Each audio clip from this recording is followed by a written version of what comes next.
This is Game Night with Josh Hennig on 97.3 ESPN and the free mobile app. Now, live from the Matt Black Kia Studios. Oh, what a move! Here's Josh Hennig. Josh Hennig here on Game Night on 97.3 ESPN. Of course, text board is open at 609-403-0973, 609-403-0973 to get on the conversation. We got a lot to get to throughout the show today. Phillies signed JT Realmuto to a fresh new 5-year contract. Also, don't forget about you have Flyers back in action tonight. You know the action right here on 97.3 ESPN. Coverage begins, of course, at 7 o'clock. We'll have Kevin Durso, our Flyers insider, join the show coming up in just about 20 minutes from now.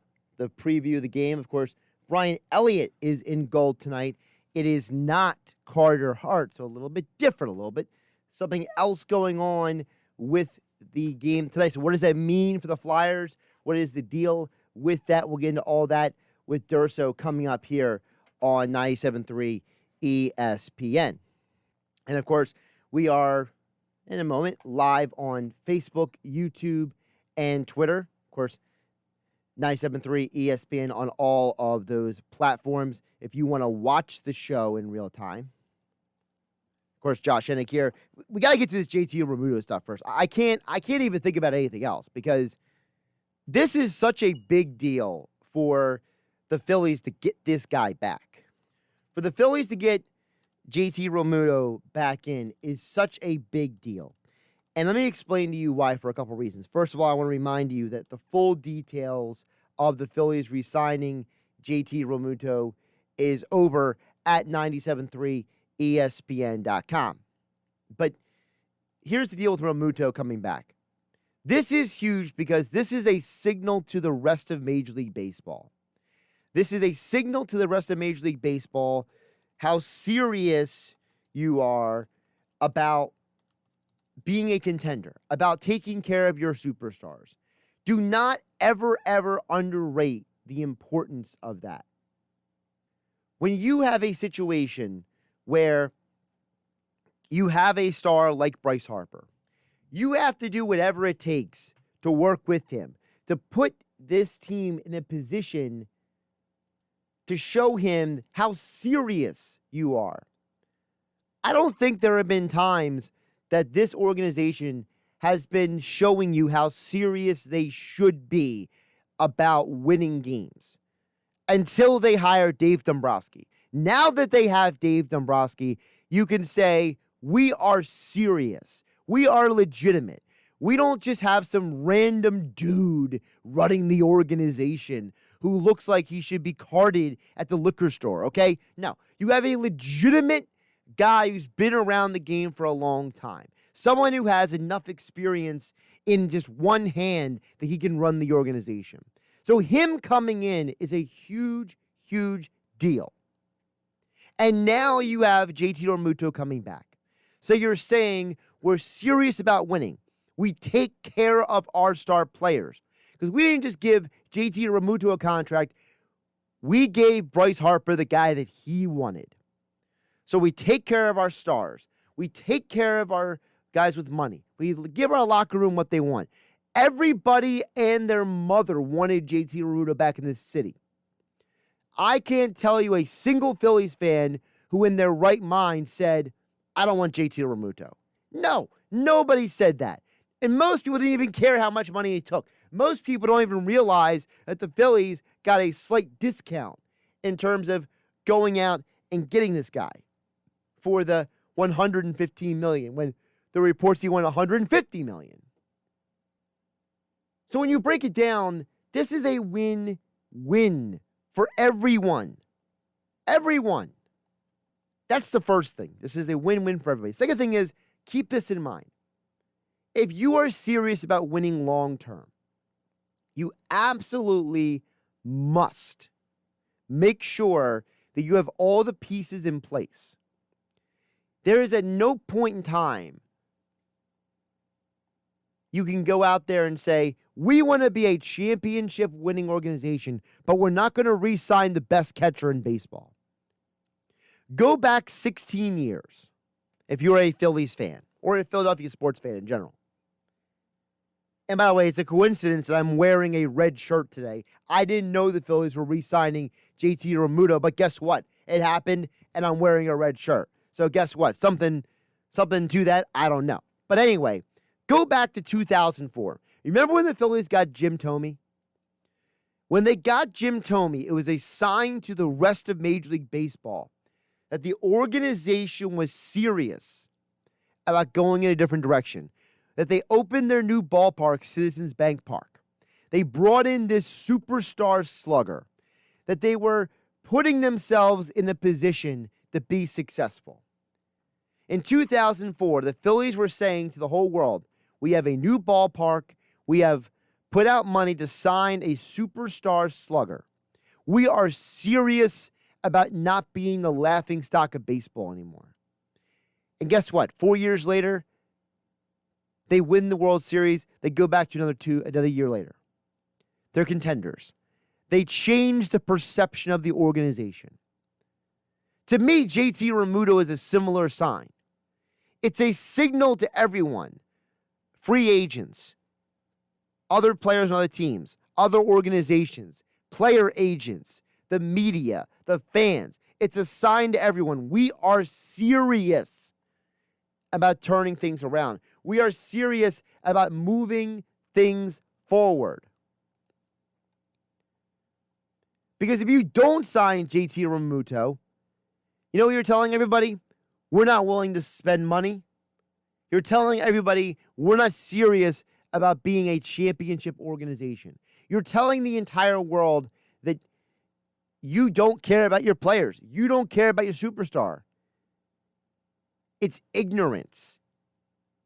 It's just horrible business acumen.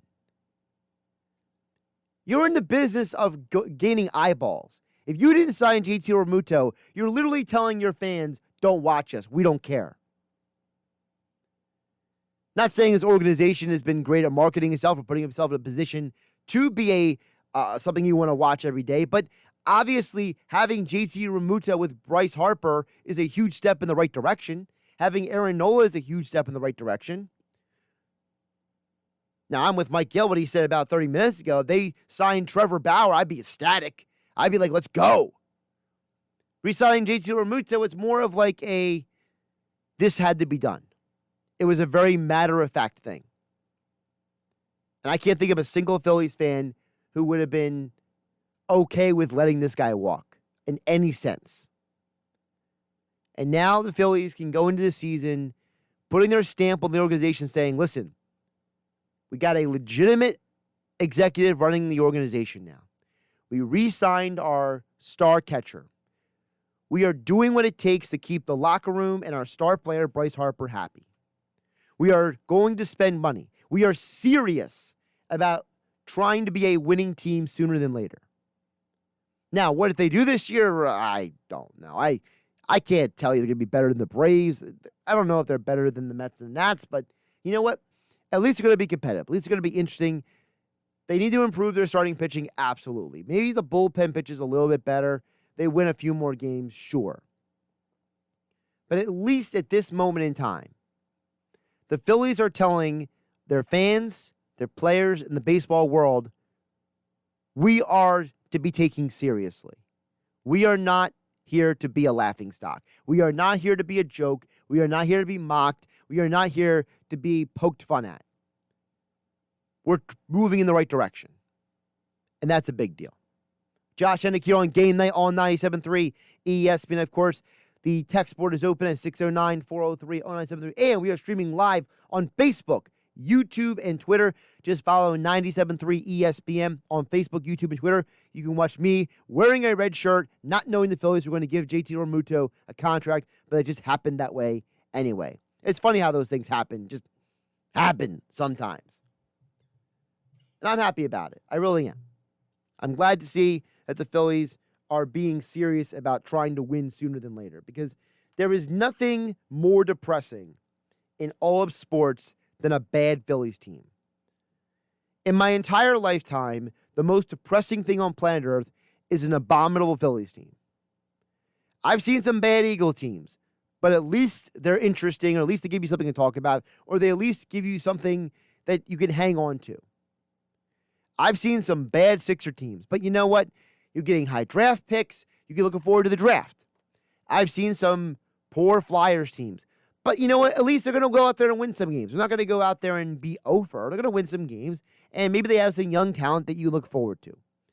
There is nothing worse than a garbage Phillies team playing a 162-game schedule. 162 days of bleck is the worst thing in Philadelphia sports. It is the most depressing thing. If I never have to see a 60 to 70 win Phillies team ever again, as long as I have to live and watch the Phillies, I will be happy. I won't be thrilled because I want them to be more than just a 80 win team, but I'll at least be content that I don't have to see garbage for 162 days. And that's where the Phillies are. They're moving in the right direction. All right, couple other things to hit on before we get to Kevin Durso, our Flyers insider. We have Flyers and Devils coming up tonight on 97.3 ESPN and on the free 97.3 ESPN mobile app. You can listen to all Flyers games on the app and on the radio. I also cannot ignore the Sixers game last night. That was embarrassing. And it's not just embarrassing because I got one of my picks wrong yesterday. I went 2-1 on the picks yesterday, which is a solid day for the FanDuel Sportsbook picks of the day. Solid. Good. 2-1. It's a winning record. You walk away. You're happy. But the fact that this entire Sixers team just utterly and completely fell on their face. If you didn't believe that Joel Embiid is the most valuable player in the NBA, you saw it last night. The 76ers are now 0-4 without him. And they are a ugly 0-4. Not because they don't have talent, not because they're not capable of winning games, but because they are utterly and completely dysfunctional. Tobias Harris statistically had a great game last night. 25 points, 7 rebounds, 3 for 6 from 3. He had 25 points. Ben Simmons, Danny Green, and Seth Curry combined for 23. That's embarrassing. Your high scorer off the bench was Tyrese Maxey. The guy gives you effort. But when Tony Bradley has 12 points and 9 rebounds in 23 minutes of playing because Dwight Howard was having trouble, Dwight Howard's a minus 23 last night. That's embarrassing. When Matisse Thybulle can only get 20 minutes and 3 shots in a game that was as poor as that was last night, that's not a good sign. Shake Milton went 3 for 10 and scored 10 points. Yikes. Listen, at least with the Nuggets game, they were competitive. At least with some of the other games, when they were missing Embiid and Simmons or one or the other, they were at least competitive. You're playing a team that's 4-13. Blake Griffin looks like he's a shell of himself. There is almost no one of consequence on Detroit's roster. Unless you think Jeremy Grant is of consequence because he used to be on the Sixers. He had a great game last night. 10 for 10 from the foul line, 25 points. I mean, he had a great game. But the definition of less than average in the NBA is Detroit Pistons, and you struggled against them. You shot 42% from the field, 32% from 3. You had 26 personal fouls as a team. 26. And even though the Pistons had 18 turnovers, you lost the game by 15. I know it's one game, and I'm trying not to overreact to one game. But I'm watching that game last night, and I'm thinking, This is horrible. This is bad. This is unacceptable. The only good thing that came out of last night was this. This team believes in each other. When Josh Jackson was yakking at Ben Simmons and wanting to go at him, Mike Scott in street clothes was ready to come fight. And the whole Sixers team was there with him. It wasn't just Mike Scott coming off the bench at a timeout. It was the entire Sixers team standing up and getting involved. Whether to pull Mike Scott back, whether to get Ben Simmons out of there, whatever it was, nobody was coming to Josh Jackson's defense because he's a punk. But everyone was coming to Ben Simmons' defense. Everyone was coming to Mike Scott's defense. That is the positive out of last night. The positive is that this Sixers team is a team. And that's why I'm not going to overreact too much. Because I know that what I saw was a group of men who are with each other thick and thin. I saw a group of men who believe in each other. I saw a group of men who have faith that they can go places because they have each other's backs. That is a big deal. Again, the text board is open, 609-403-0973.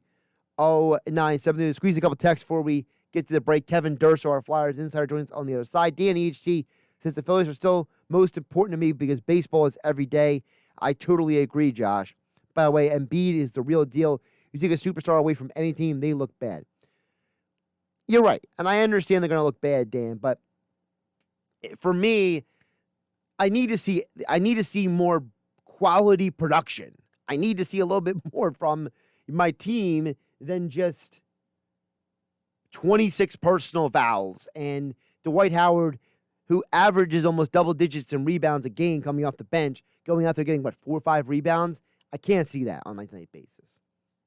We'll get to more of your texts in just a bit, 609-403-0973. But without further ado, we have Kevin Durso, our Flyers insider, joining us next. Why is Brian Elliott starting tonight? Provorov and Gostisbehre. Is that the right combination for the Flyers defensemen? We'll get into all that more with Kevin Durso here on 97.3 ESPN FM and 97.3 ESPN mobile app, powered by First Bank of Seattle City. You're listening to Game Night with Josh Hennig on 97.3 ESPN and the free mobile app. Josh Hennig here on Game Night on 97.3 ESPN. We'll get back to your text in just a bit at 609-403-0973. But as promised, joining us right now on the Boardwalk Kind of Hotline, he is our Flyers insider.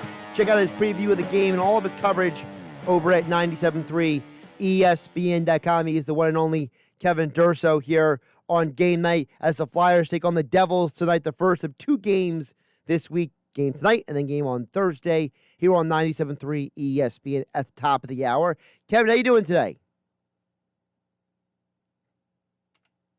All right, I get a little issue with the buttons here. And okay, we will try to get Kevin Durso back on here. Little technical issue over here. I actually think I know what the problem was, but we will lock in Kevin Durso here in just a moment here on Game Night on 97.3 ESPN. Josh Hennig here, hanging out with you. Like I said, we will get Kevin Durso up in just a moment here as we are just got to recalibrate something over here. Now I should be able to actually get Kevin on the air. Radio, live radio on your screen, on your world. See, I saw this problem happening earlier, and I didn't realize what it was till I actually sat over here, because during the show, Mike Gill sits on this side of the board for those who are watching on the YouTube and Facebook feeds. Well, I believe we have Kevin Durso now. Kevin, how you doing? Hey, Josh, how's it going? Well, Kevin, I realized that once I sat down here, there were some issues that had to be fixed, and I didn't realize them until you came on, so I'm sorry about that.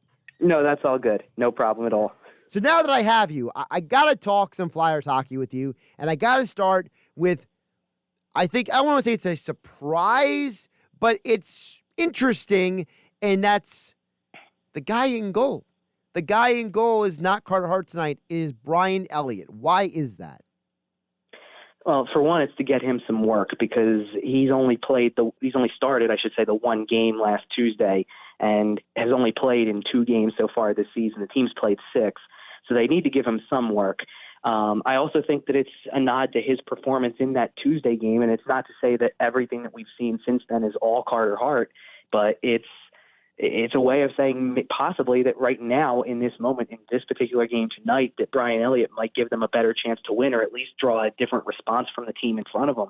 Because the game that we saw the game on Thursday, but the third period on Thursday for sure was an effort where Carter Hart was really left out to dry. And yeah, sure, there were a couple of them maybe that he should have made saves on, but he was really left out to dry in that third period. And then in Saturday's game, I mean, what more can you say? He was definitely left out to dry in that one, and his frustration boiled over. And I think it's just a way for him to regroup a little bit before Thursday potentially and take some time to not be on the ice for another game, take a couple days. And Brian Elliott gets to go in and be a veteran presence who's been around the block before, kind of knows what's expected of him, and perhaps that will give the Flyers the better chance to win the game tonight.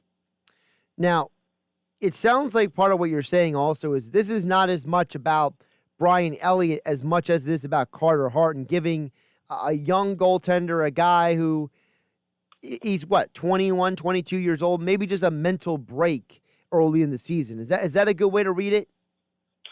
I think so. And one of the things I've kind of said, I think I wrote it in my takeaways too from Saturday's game, was when he showed his frustration like that at the end of Saturday's game and he smashes his stick over that, he apologized for it. He didn't have to.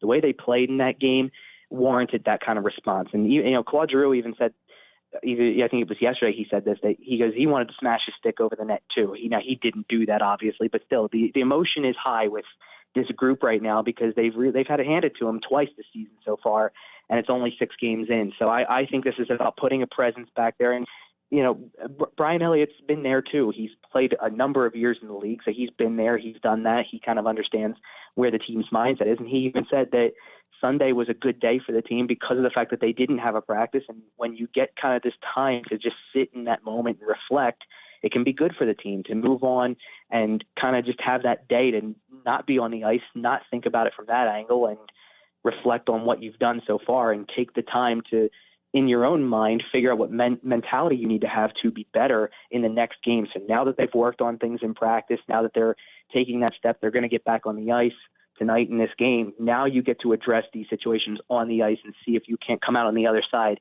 better than you were last week. Kevin Durso joining us here on GameNight on 97.3 ESPN. You can follow him on Twitter at Kevin_Durso for all your Flyers and NHL coverage. Josh Hennig here on 97.3 ESPN. Flyers versus Devils at the top of the hour. Before we get to the actual matchup on the ice, let's talk about a couple other things that are different in tonight's game. Gostisbehre makes his debut, but he's paired with Provorov. It kind of feels like almost I wasn't expecting that, to be honest. Now, explain to me why it's Ghost with Provorov and not with somebody else. I think they do want to just see this in a game. They ran this pairing in practice during training camp several times, and then Gostisbehre was a sudden absence when everything happened with him, when he was on the COVID list. And basically, without, the team confirmed it pretty much without saying it directly, but he did have COVID and he was a positive test, and they basically, because Alain Vigneault said something along the lines of it affects everybody differently, and now it's up to him to get his conditioning back and things like that. So that was basically a confirmation of what was going on with Shayne Gostisbehre. And now that he's had some time to practice, he had skated, I think, 3 or 4 days by himself while the team was away in Boston, was ready to go when they came back on Monday. He's had a good day of practice with basically rejoining the pairing he was on when everything stopped for him, and he's ready to go in. And I think that they don't really have much of a choice. They need to do something that shakes up the lineup a little bit, and I think that does. I certainly think it's a message sent based on the pairings they ran yesterday, because not only is Gostisbehre going to take a spot on the top pairing, it moves Travis Sanheim back to the second pairing. He's with Mark Friedman tonight, which is a really interesting kind of, because I didn't think Friedman had the best game on Saturday, but then again, nobody did. But to put Justin Braun back to the third pairing with Robert Haig is kind of a significant step to it. And obviously, Eric Gustafsson coming out of the lineup, that was your free agent signing. And he's not in the lineup tonight because he's the odd man out of the situation. So I think there's a lot of messages being sent, and I think we're going to see this is a week to see what this team is made of, because now that they've really had it handed to them, the frustration's boiling over already. They kind of are getting this sense of, short season, not a lot of time to feel sorry for yourself about one or two games. Got to move on and got to be better. And this is their first chance to do that. And, I don't know that a win in this game tonight completely satisfies that. I think that it will make some people feel a lot better just because points are points early in the season. But unless they go out and completely dominate this game and look like the better team for 60 minutes, I don't know that completely satisfies everything just yet. They've got to be better in a lot of areas. And if they just slowly start to improve in a few of those more significantly, whether it's cutting down on shots against as a defense or as a team as a whole, whether it's cutting down on shots, allowing fewer goals, being better on the penalty kill, whatever it may be, if you can improve in a couple of areas as the season progresses every single time and make up for the injuries that you're dealing with and make up for the situations you're dealing with, then it can calm some of the nerves that are going on here, because it's not quite early enough to hit the panic button yet, but it's not too far away from being too many excuses and not enough season left to try to correct all the issues. Kevin, you quickly mentioned Travis Sanheim earlier. I want to ask you about him because he's second on the team in total ice time. In my eyes, he looks like he's having a solid year. Not a great year, but a solid year so far. What have you seen from Sanheim this season so far? Well, it's interesting because I thought he was outstanding in the Tuesday game against Buffalo. He had played more ice time than I think I had ever seen him play to that point, and looked really good doing it in that shutout win against Buffalo. And then after that, he had a really up and down weekend, so to speak. And I'm kind of lumping the Thursday game in with that because he was on the ice for a few of those as well. He kind of had an up and down weekend like everybody else did. And, he's another guy who is expected to take a bigger jump in both the playing time and the ability. And you're kind of starting to see now how all these guys really have to earn this reputation of the way that they play or the potential that they have, because we can talk of their potential all we want to. We have been for years and years about these prospects that get drafted in the first round or second round, or guys who come in with some expectations like that. And we're not exactly seeing the full capabilities here. We're seeing far from it in a lot of areas. And that's why you need to take the steps necessarily to improve and show that this isn't the real you at this point. This isn't the real team that we should be coming to see, because we've seen better from them collectively. We've seen better leading into the playoffs last season. We've seen better in those final months of the regular season when they were essentially unbeatable at times. And this is the first time these last two games they played in Boston. It was the first time they've lost back-to-back games in a regular season since the January before. So, to go that long without losing back-to-back games, the only other time they did was during the playoff series against the Islanders. And, if you haven't done that a lot, it shows that you have some consistency in you. It shows you can be a really, really strong team. But that's not what we're seeing so far. So a lot of improvements needed, not just from Travis Sanheim, but from everybody to show their potential, to show their growth, and to show they're better than this. The other thing I'm noticing is on the Flyers projected lines, which people can check out the full list and all the details, a preview over at 973ESPN.com, the 973 ESPN mobile app. Kevin Durso previews every Flyers game and gives you post-game reaction and recap over on the website. Also, you can follow Kevin on Twitter at Kevin_Durso. This line of Van Riemsdyk, Hayes, and Voracek, I mean, that's got to be the biggest line we've seen with the Flyers in a long time. I mean, that's literally their biggest guys at each one of those positions. I mean, I don't think I've ever seen a line like this, and it's going to be interesting today because you have guys who are all 6'3" and taller, all three of them. Yeah, and I think if I'm not mistaken, it was a line that Alain Vigneault had kind of toyed with really early on in training camp a year ago and talked about how strong it can be and how big it is. It just keeps getting bigger. If you keep, I think at one point in time they had Oscar Lindblom on that grouping and then switched it out with Van Riemsdyk or something like that. And it makes it even a bigger line and things like that. I think that what you're seeing with this grouping, with this trio here, is Van Riemsdyk and Voracek have kind of been surprising point producers early in the year. It's an area where they get a lot of criticism, where they're not contributing in that way sometimes, but they've been two of the strongest point producers on this team so far. And Kevin Hayes is at the top of the list so far with his 3 goals and 5 assists for 8 points in 6 games. He's definitely done his part. Alain Vigneault kind of did say that he wants to see more on the defensive side from Hayes, but sure, I think everybody can be better on the defensive side. So I think that this is quite possibly your best offensive line right now with everything that's going on. And I think that that's why you're going to put them out there as much as you can and see if it keeps going. And, Alain Vigneault hasn't been afraid to change the lines up in the middle of a game and to switch things up when things aren't going right and to try some different things. It's certainly telling how he's willing to move certain guys around and put guys in certain places. We saw Joel Farabee play on the fourth line in Saturday's game because that's where he kind of his play has kind of warranted that movement to that point because he wasn't contributing since the opener. And Alain Vigneault felt it was necessary to move him that far down. Obviously he's got better in him as well. We saw it in that opener. But it's a way to put three guys who are giving you an awful lot in terms of point production and in terms of adding some size too. It puts them on the ice. It puts them on the ice probably from the start of the game on, and that's a really interesting trio. And it'll be interesting to see if it sticks for tonight's game completely, moving forward to Thursday and beyond. Kevin, the Flyers right now are 3-2 coming into this game. They have 20 goals scored, but they've also allowed 22 goals against. Is there a player or is there a certain aspect of this team that has been most disappointing so far? Because I feel like they got off to such a hot start. We all thought they were going to be able to carry this far, and being 3-2 is not a hot start anymore. It's more like a fizzle. Yeah, especially when you're 3-1 to start the year. You're 3-1, and now that you have the overtime or the shootout loss to Boston, that gives you 1 point in the standings, and you had the regulation loss. And the two regulation losses you have, both haven't been pretty. It's really hard to pick one aspect to see them improve on because there's a lot of aspects that I think are disappointing. I've seen between, first of all, the puck management needs to be better, and it's showed how bad it can be in those 6-1 games. It hasn't been good. They can't get out of their own way half the time. And that just leads to opportunities the other direction. When they can't get out of their own way, you're not going to have success going the other direction. You're not going to take shots. You're not going to even be able to get into the offensive zone sometimes. So that's the first thing I see.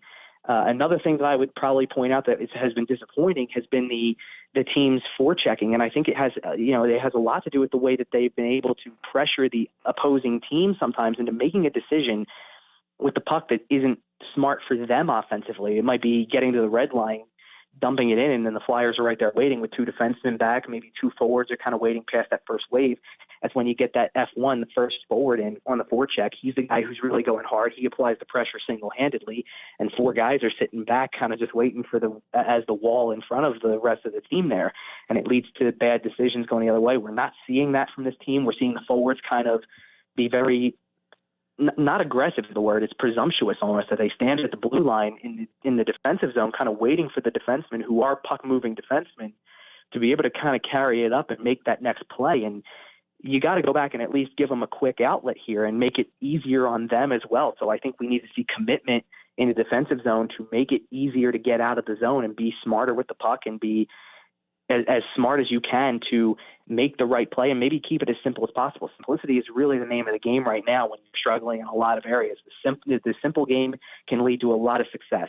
So that's what I'd like to see. Is I'd like to see them simplify it. It's not going to be easy against New Jersey. We've known for years that their style is trapping the neutral zone and making it difficult to even gain entry into the offensive zone. But we've seen the Flyers have success against this team in recent years, too. I mean, they had a shutout win against them on the home opener, the true home opener a year ago in Philadelphia. They won a shootout against them in November, and then New Jersey kind of got the revenge in February in one of the few games after the New Year in 2020 that the Flyers didn't look good at all and didn't look good on home ice either. It was one of the few times they had so much difficulty and struggle. So you're going to just have to play a simple game and see if that can build on the defensive style, to build on the ability to move the puck up the ice and the ability to get into the offensive zone and actually generate some good chances. Because I think that that's what we did see in games like the ones against Pittsburgh and that shutout win against Buffalo.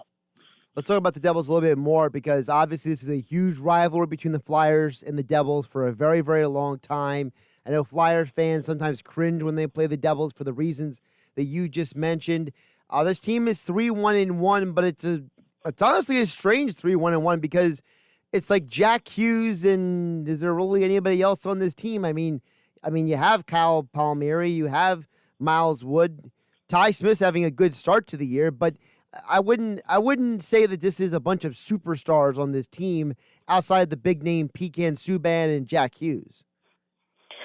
No, but at the same time, I've got to say I've been very impressed with their start because of how many guys they don't have. They don't have Nico Hischier right now. They're dealing with a situation with the COVID list, much like the Flyers were with Shayne Gostisbehre. They're dealing with a situation where their number one goaltender, Mackenzie Blackwood's out. They have Jesper Bratz out, and that's another guy who has been a big contributor for this team over the last couple of years. And they're finding a way to still be in games. They're finding a way to win games, and it's really impressive who they're finding a way to win games against, too. They shut out the Islanders on Sunday. They've picked up one win against Boston, and they took another one to a shootout and lost. So it's impressive to see who they're playing and who they're beating, because they're not backing down from anything. And I think that says a lot about the new head coach there, Lindy Ruff. I mean, he's going to instill a system that's going to promote the style that the Devils are known for, but also give them probably more of an edge to their game than they've had over the years, and probably give them more of a speed factor as well. And it doesn't hurt to have a Jack Hughes in that situation, because he's all speed and skill, and he's so impressive. He's really starting to now, I think, from a point production standpoint, live up to that first overall pick status that he was, and deliver on it. So he was the easy pick for my player to watch for the Devils tonight, but you could pick a few, because Miles Wood has had such great success against the Flyers over the years. And, you know, like you said, Ty Smith off to a good start. Paul Mary's always been a Flyer killer in that sense as well. So they've got a few guys who can take full advantage of what's happening, you know, or what happened with the Flyers over the weekend. If that style still shows up, if they can't get out of their own way, then the Devils will definitely be ready to pounce on it. The fact that Lindy Ruff is still coaching in the NHL is amazing to me. I mean, that dude was with Buffalo for 15 years. He's been coaching the NHL for 20 years, and he's as you said, he has a system. The dude still has a system that works. I mean, I don't know if he's ever going to win anything beyond what he did with Buffalo, but I mean, good for him hanging around this long, you know? There's a few coaches that have been able to pull this off. Lindy Ruff is definitely one of them. Lindy Ruff kind of took a step back after all that time with Buffalo, and I think he coached in Dallas for a little while as well, but he was an assistant with the New York Rangers for the last few years. So for him to finally get back into the head coaching spot, and he's a guy who ranks right up there as one of the winningest coaches of all time. I think of guys like Barry Trotz, who have not only been around in the league for a while, but has brought his system to different places and had success with it.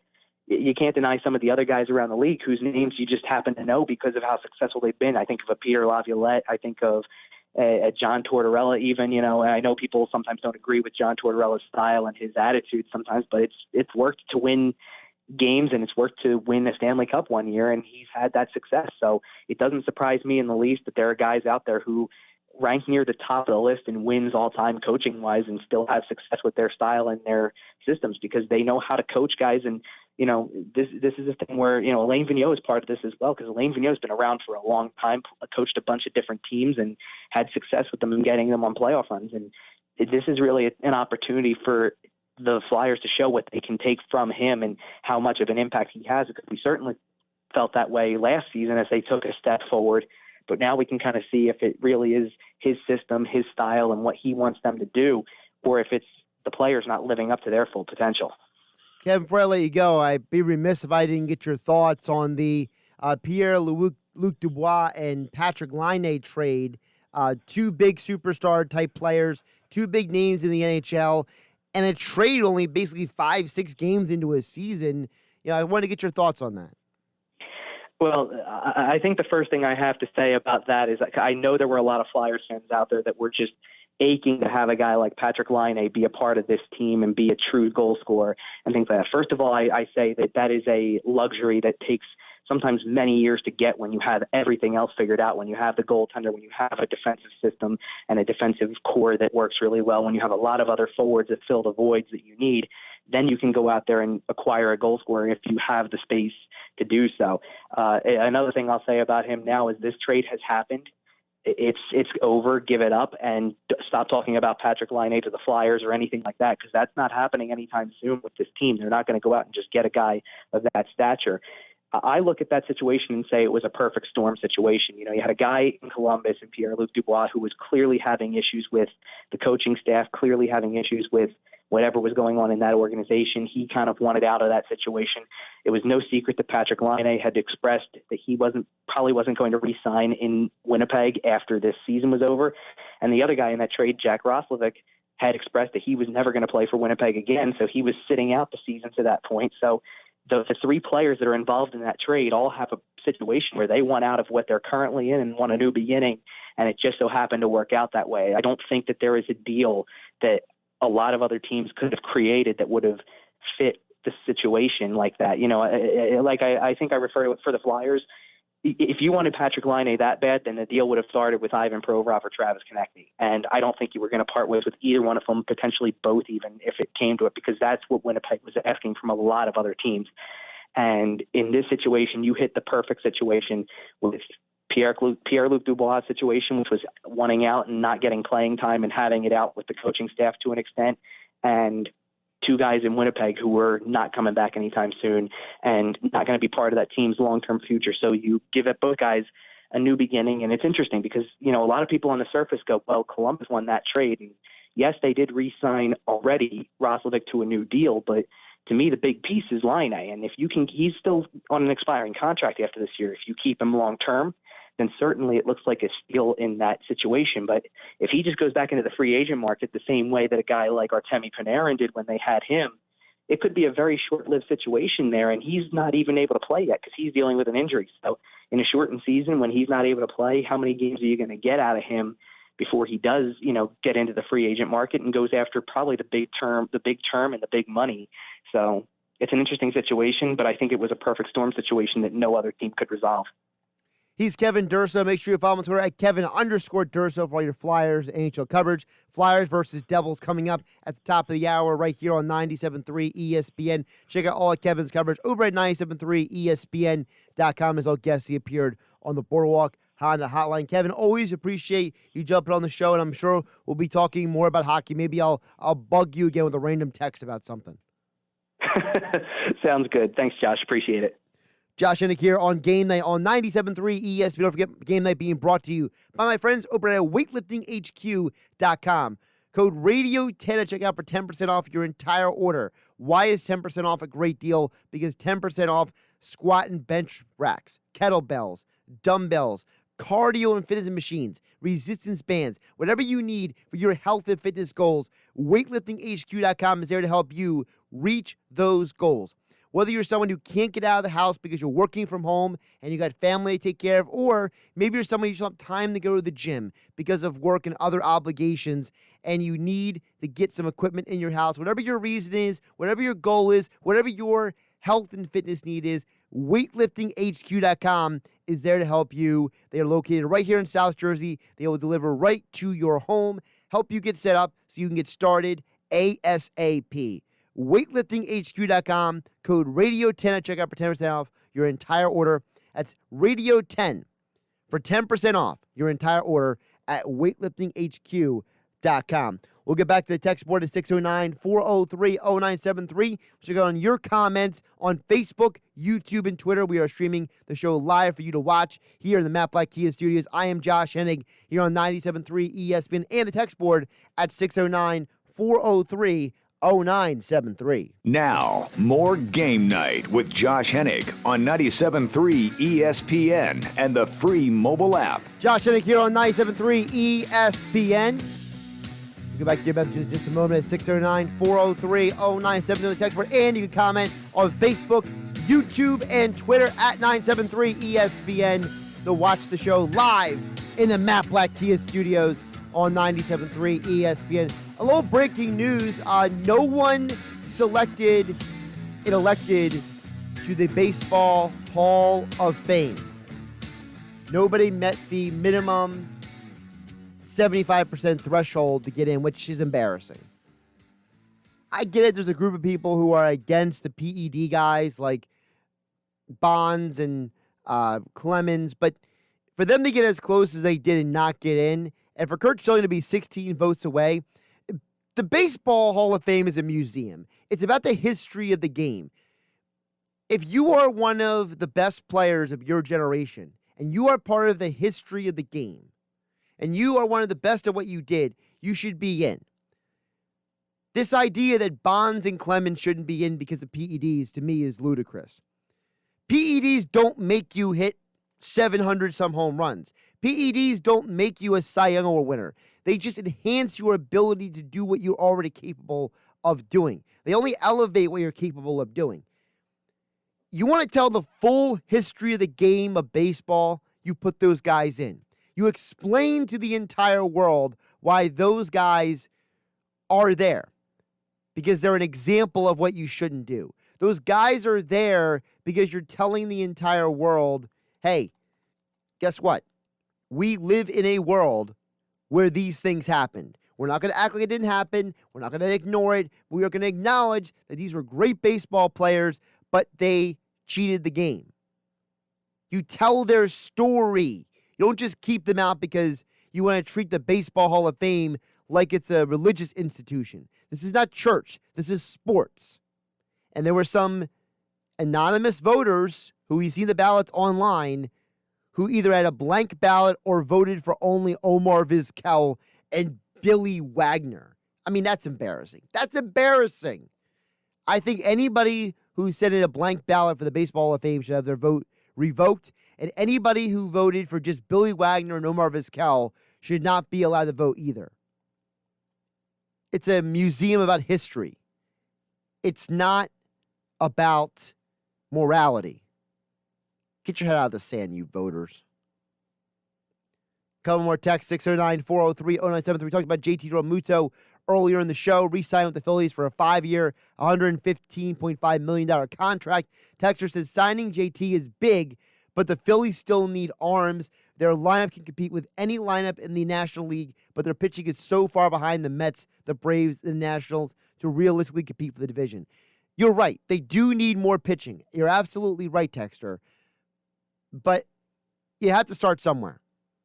I'm not saying the Phillies are going to win anything this year, but I'm saying they're closer to being competitive than they were without JT Realmuto. That was my bigger point in all of that. But you're right. And I personally would love to see them sign Trevor Bauer. They're probably not going to do it, but Bauer's the guy that I would chase after if I were them. All right, here's time for your FanDuel Sportsbook pick for the night. Use promo code Hennig, Hennig, to get the same game parlay insurance. Your first same game parlay of 3 legs or more. You can get it back if you miss the final leg on your same game parlay. Again, FanDuel Sportsbook, promo code Hennig on FanDuel Sportsbook. Here we go. Clippers at the Hawks tonight. Hawks -6, and here's why. Do you know who's not playing tonight? Like everybody. Yeah. No Kawhi Leonard, no Paul George, and Patrick Beverly is day-to-day. Who's going to store for the Clippers? You're telling me they're going to go into Atlanta and beat them with the band of misfit toys? Nah. Give me the Hawks. I think they win by 10. If you take that -6 for the Hawks and parlay with Luke Kennard, who's basically one of the only guys playing, over 15.5 points. Serge Ibaka, over 16.5 points. That's a 3-leg parlay, plus 707. $10? That gets you 70. Nice little 3-way parlay. We went 2-1 last night. My DFS plays are both Kennard and Ibaka. Somebody's got to get the points. Someone's got to play tonight. Why not be those guys? Again, FanDuel Sportsbook. I'm Josh Hennig. Flyers, Devils, next.